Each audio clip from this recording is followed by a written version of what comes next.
લિંબાયત વિસ્તારમાં મારામારી કરી ઇરોફ જમાવનાર, ભીડમાં માફિયાગીરી કરનાર અશફાક હવે ક્રાઇમ બ્રાન્ચમાં માફી માંગી કહે છે, હવે હું સુધરવા માંગુ છું।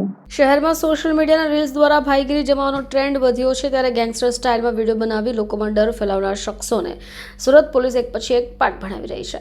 લિંબાયત વિસ્તારના અશફાક નામના શખ્સ પર મારામારીનો કેસ નોંધાયો। પોતાને માફિયા તરીકે રજૂ કરવાનો પ્રયાસ કરતી આ રીલના માધ્યમથી સોશિયલ મીડિયા ઉપર શેર કરી હોય। જોકે ક્રાઇમ બ્રાન્ચે અશફાકને ઝડપી લઈ અને ક્રાઇમ બ્રાન્ચ લઈ આવી। અશફાકે પોતાનો પસ્તાવો પણ જાહેર કર્યો અને તેણે કહ્યું કે સુધરવા માંગે છે। પોલીસે માત્ર તેની ધમકાવનારી સ્ટાઇલ તોડી નાખી અને સોશિયલ મીડિયાના અકાઉન્ટ્સ પણ ડિલીટ કરાવ્યા। સુરત પોલીસે સ્પષ્ટ સંકેત આપ્યા છે કે રીલ્સમાં પણ ભાઈગીરી અને ગેંગસ્ટર એટીટ્યુડ નહીં ચાલે। રીલ્સમાં ગુંડાગીરી દેખાડી લોકપ્રિય થવાના સપના જોતા લોકો હવે પોલીસના રડાર ઉપર છે।